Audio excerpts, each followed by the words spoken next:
This is Sean. This is Marty McCoy. We're the McCoy brothers from Bobaflex. And you're watching Gross Magazine. And he's doing that. This is Jeremy with Gross Magazine, here today with the McCoys and John of Bobaflex. How are you guys doing today? Excellent. Awesome. Excellent? What's excellent mean? Excellent, by definitions, means peak happiness, if you will. Fair enough. It rained all day. It was a big muddy festival. I mean, it was probably one of the greatest days, greatest rock shows of the year for us, actually. Nice. So, how do you feel about playing at Rockapalooza? It's awesome.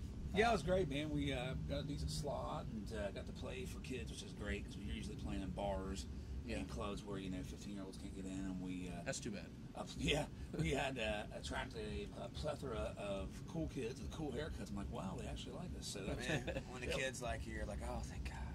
You gotta love it like when you might cool be haircuts lame. show up, Yeah, you love that because if they don't, and it's all old people like you, you're probably lame. So. T-shirts I didn't understand and stuff. I'm like, oh, this is gonna be good. Do you guys have any future plans for another album? Or yeah, we're pull off the road. We play tomorrow in Louisville, Kentucky, and then we're off for 2 months, something like a month and a half, something like that. We're gonna write the new record. We got a couple songs in the bag, and everybody's got a lot of great ideas. So we're getting ready to pull off the road and really start working hard on the new record. Yeah, we're thinking about going on kind of a new age route, and the art of the album is still there. But what we're trying to do to make our fans get enough songs of the year, we're going to maybe do 3 songs per 3 months, and maybe do it all digital. We're not really sure how to market it quite yet, but it's a new age and it's very exciting. And it's we definitely have passed on some label things, and we're doing our own label. And the music industry is changing, and it's exciting. But I don't know that going in and sitting for a month or 2 months in a studio working on 20 songs or 15 songs is what's relevant now. Yeah. It's almost like going back to the 60s and releasing EP, what is it called back then, LPs or whatever.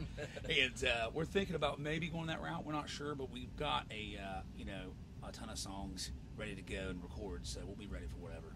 And we're doing a lot of stuff in our own studio now too, so we get to spend a lot more time and a lot less money on it, and we can be as self-indulgent as we want.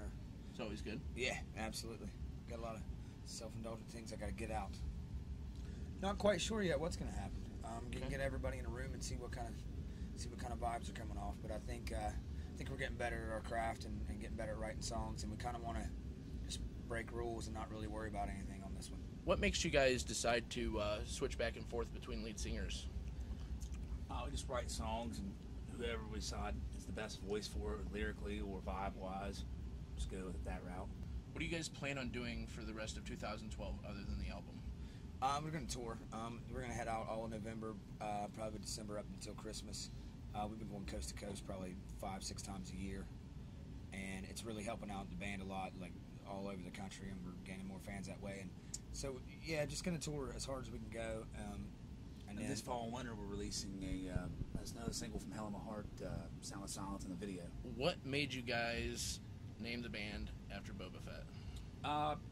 My brother and I were I was in college, and we want to start a band, and we just wanted to play on the weekends, just have a good time and drink beer. Mm-hmm. So it was kind of blurted out at a party, what do you want to call yourselves? And of course we could call ourselves Boba Fett because George Lucas would crush us under his mighty foot.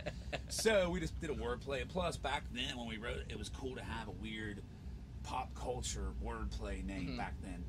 Not so cool now. People don't do that anymore. But back when we first started the band, back when we were young and nimble, it was a cool thing to do. And we didn't think it was going to go to this level. Yeah, we actually practiced a couple times, and people started showing up to the shows and like, oh, we're getting paid money for this.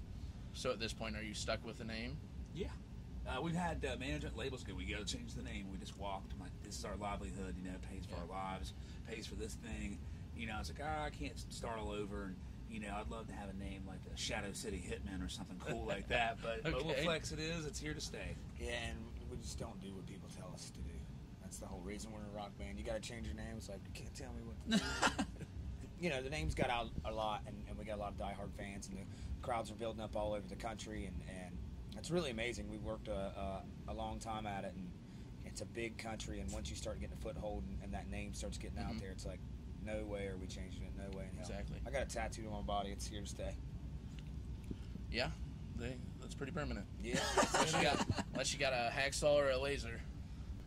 Have you ever played Yahtzee? Yes, I have. Would you like to roll my dice?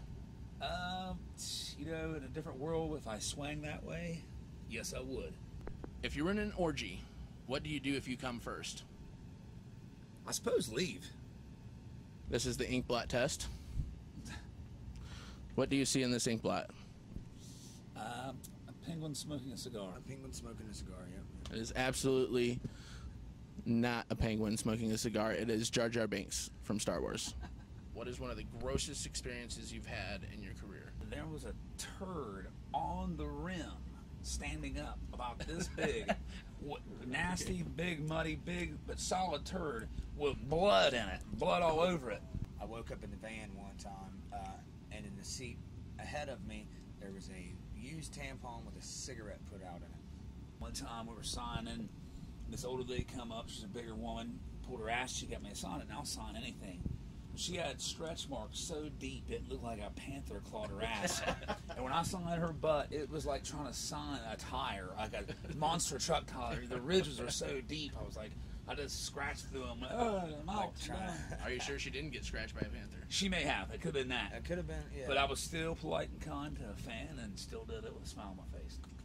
Some of the girls who fuck might be the grossest things I've seen in a long time.